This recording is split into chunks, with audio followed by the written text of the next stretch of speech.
नमस्कार प्रिय दर्शकों, स्वागत है आप सभी का हमारे चैनल पर। क्रोध हर किसी को आता है। जब भी किसी की बात बुरी लगती है या किसी का व्यवहार पसंद नहीं आता है तो गुस्सा आ जाता है, और एक बार जब यह आता है तो फिर दिमाग से निकलने का नाम नहीं लेता। ऐसे में आप उस घटना को लेकर बैठ जाते हैं, उसके बारे में सोचते रहते हैं। हर समय वही बात दिमाग में घूमती रहती है। आप किसी से कोई भी बात करें, वह घटना बीच में आ जाती है। ऐसे में आप न चाहते हुए भी उस बारे में बात करने लगते हैं, उसकी शिकायत करने लगते हैं। और अगर उस समय वहां पर कोई बात करने वाला नहीं हुआ तो आप अपने आप से ही बातें करने लगते हैं, बड़बड़ाने लगते हैं। इस सब से उस व्यक्ति की सेहत पर तो कोई फर्क नहीं पड़ता, पर आपका नुकसान जरूर होता है। लेकिन अगर आप चाहें तो इस स्थिति से बच सकते हैं, इस नुकसान से खुद को बचा सकते हैं। कैसे, आइए जानते हैं। महात्मा गौतम बुद्ध की इस कहानी के जरिए। एक बार की बात है, एक गांव में गौतम बुद्ध का प्रवचन चल रहा था। वे कह रहे थे, जब हम क्रोधित होते हैं तो दूसरों को नुकसान पहुंचाने की कोशिश करते हैं, लेकिन उस समय हम इतने आवेशित हो जाते हैं कि हमारी सोचने समझने की ताकत समाप्त हो जाती है। इसीलिए क्रोध में हम सही निर्णय नहीं ले पाते और अपना ही नुकसान कर बैठते हैं। बुद्ध की उस सभा में एक गुस्सैल स्वभाव का व्यक्ति भी शामिल था। उसे बात बात पर गुस्सा आ जाता था। आज भी वह अपने परिवार वालों से झगड़ कर आया था, और उस समय भी उसके दिमाग में उथल पुथल मची हुई थी। इसलिए उसे बुद्ध की बातें अच्छी नहीं लग रही थीं।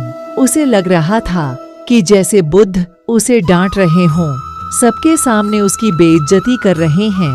इससे उस व्यक्ति का क्रोध भड़क गया। वह अपनी जगह से उठा और बुद्ध के पास जा पहुंचा। इससे पहले कि कोई कुछ समझता, उसने बुद्ध के मुंह पर थूक दिया। यह देखकर वहां मौजूद लोग भड़क उठे और उस व्यक्ति के बारे में बुरा भला कहने लगे।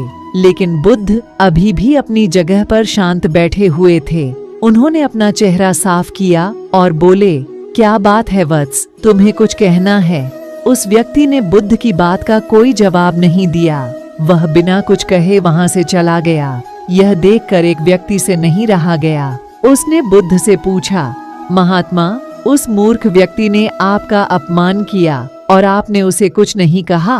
उसकी बात सुनकर बुद्ध धीरे से मुस्कुराए और फिर बोले, तुमने शायद उस व्यक्ति का चेहरा नहीं देखा। वह बहुत परेशान लग रहा था। मुझे लगता है कि वह किसी चिंता में घिरा हुआ था, इसलिए ऐसे परेशान व्यक्ति को क्या दोष देना।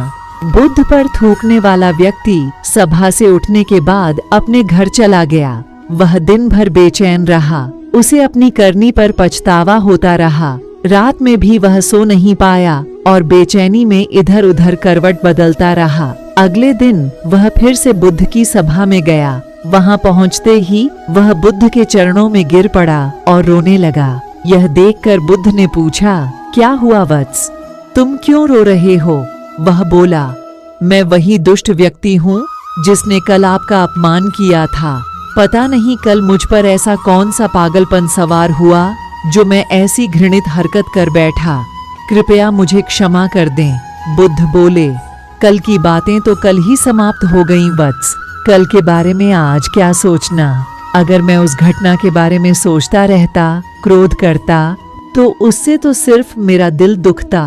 तुम्हें उससे कोई फर्क नहीं पड़ता।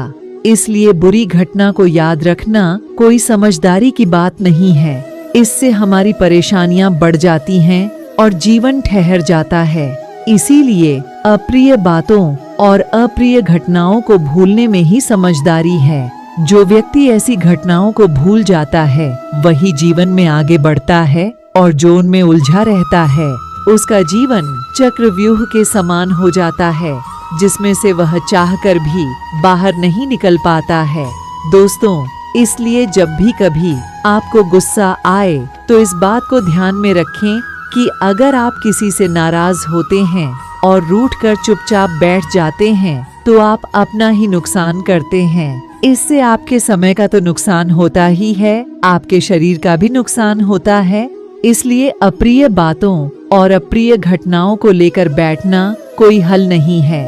बेहतर है कि उन्हें भूलकर आगे बढ़े। तभी आप जीवन के प्रवाह के साथ अपने आप को जोड़ पाएंगे और जीवन का आनंद ले पाएंगे। हम में से ज्यादातर लोग यही समझते हैं कि हमारे दुखों का कारण कोई दूसरा व्यक्ति है, और जब हम ऐसा मानते हैं, हम में से ज्यादातर लोग यही समझते हैं कि हमारे दुखों का कारण कोई दूसरा व्यक्ति है, और जब हम ऐसा मानते हैं तो हम अपने स्व नियंत्रण की कमी और अक्षमता को अनदेखा कर रहे होते हैं। वास्तव में ये हम पर निर्भर करता है कि हम दूसरों के द्वारा प्रदान की गई नकारात्मकता को स्वीकार करते हैं या नहीं। अगर हम नकारात्मकता को स्वीकार करते हैं तो हम अपने पैरों पर कुल्हाड़ी मारते हैं, और जब हम उसे अस्वीकार कर देते हैं तो घृणा, क्रोध, हिंसा हर किसी से मुक्त हो जाते हैं। आशा करते हैं आपको वीडियो अच्छा लगा हो। ऐसी ही ज्ञानवर्धक कहानी सुनने के लिए हमारे चैनल को सब्सक्राइब जरूर करें। मिलते हैं अगले वीडियो में। धन्यवाद।